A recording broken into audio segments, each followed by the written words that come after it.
Tiene la palabra el rabino, por favor. Muchas gracias. 4 son los puntos principales que abordaré muy sucintamente y en los que se dirime hoy el problema bioético del aborto. El primero es la retórica. Debe prescindirse de expresiones como aborto libre o interrupción del embarazo, ya que son eufemismos que operan en la opinión pública. Libre, sugiriendo lo abortivo como correcto y su negativa como opresivo. Interrupción, mintiendo por la absoluta irreversibilidad y discontinuidad en la muerte del ser humano concebido, imposibilitando reanudar su vida. Tan manipulador como que la decapitación no es la muerte del sujeto, sino la interrupción del flujo sanguíneo hacia su cabeza. Así, objetivamente, se peticiona por el derecho al aborto a demanda, no solo su despenalización, sino su legalización, dado que demanda la asistencia y protección del Estado para su comisión. Segundo punto, si el feto es o no persona. El estatus de persona es jurídico, no científico, y si bien ya desde la Biblia persona es solo al nacer en término y o poserviabilidad, no se otorga ninguna potestad sobre el embrión dado que es un ser humano. En varios ámbitos de la ley bíblica, de hecho, se acciona u omite permitiendo o incluso obligando a transgredir ciertos preceptos para no obstaculizar el normal desarrollo del embrión y en favor de su vida y bienestar. Incluso la posibilidad que un marido agonizante adquiera bienes en nombre del feto. Esto obedece al reconocimiento del ser humano por su genotipo, más allá de su estatus jurídico.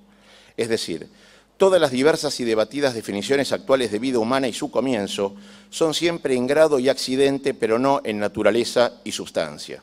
Son fenotípicas y acordes a las etapas madurativas del ser humano concebido, pero dicha fenomenología acontece debido a un genotipo como sustrato individual y diferente de otro, el cual comienza en el cigoto, un organismo vivo humano, individualmente diferenciado, funcionando por sí mismo, sin perder su nivel estructural hasta su muerte y con fuerza inherente de crecimiento y desarrollo.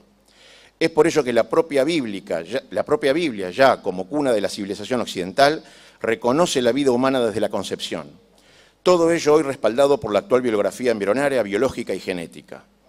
Este reconocimiento genotípico del embrión como ser humano trasciende incluso ciertas normas bíblicas, las cuales, si bien se aplican luego del 40º día postconcepción o luego del tercer mes de gestación, no implican en absoluto su desconsideración como ser humano. Por ello, desde la concepción y hasta la ancianidad y muerte hay un proceso continuo de vida humana, no existiendo un punto de inflexión objetivo en lo ontogenésico del ser humano. De hecho, la fenomenología madurativa continúa en la infancia, adolescencia y adultez sin que un adulto pueda matar a un niño por ser perjudicial a sus intereses, argumentando no haber completado alguna etapa madurativa. Esto da lugar a la absoluta prohibición de abortar a demanda, preceptuada ya desde el Génesis 9:6, donde explícitamente se prohíbe el asesinato de un ser humano dentro de otro, refiriéndose precisamente a una mujer embarazada.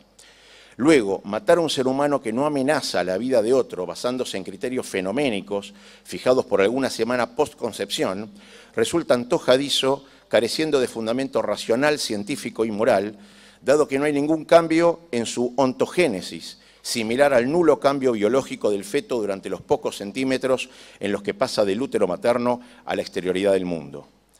Tercer punto, derecho sobre el propio cuerpo. El derecho a decidir sobre el propio cuerpo manipula intencionalmente la realidad por no tratarse de una cuestión corpórea del sujeto para consigo mismo, sino primordialmente de dos vidas humanas distintas, donde natural y transitoriamente una se encuentra dentro del cuerpo de otra. Y aquí se impone el precepto no depondrás contra la vida del prójimo en el Levítico 19:16, sin especificar desde qué etapa fenoménica rige. Estos postulados, como base civilizatoria, prohíben matar al humano por utilidad, beneficio o satisfacción de necesidades y, al igual que la vida, no son racionalizables, fijándole límites o restricciones para su vigencia o validez, porque si no estos postulados caducan y por ello aplican a toda etapa fenoménica de la vida humana, más allá de estatus jurídico de persona y por ende desde la concepción. De hecho, bajo un sentido racional de la vida, un ser humano por nacer, al igual que un adulto que carece de conocimiento, conciencia o que haya perdido la capacidad inteligente, todos ellos no son sino criaturas funcionales desde lo biológico, privados de aquello predicado como constitutivo específico del ser humano. Pero el embrión sí tiene el potencial de actualizar todas y cada una de las características ausentes en los demás, conforme avance las etapas de su natural desarrollo, concluyendo así en una mayor racionalidad para matar a cualquiera de aquellos adultos más que al embrión. Nuevamente emerge lo infundado de los selectivos criterios madurativos funcionales más allá del propio genotipo del ser humano vivo, conduciendo a arbitrarias legalizaciones de matanzas. Cuarto y último punto son las excepciones. En un solo caso la Biblia exige abortar, que es cuando la vida del embrión amenace inexorable y ciertamente la de su madre, priorizando la vida de ésta por ser primera. Pero dicho caso es tipificado bajo la ley de persecutor, pudiendo matar a quien amenace cierta y efectivamente la vida de otro, aún no siendo consciente de ello.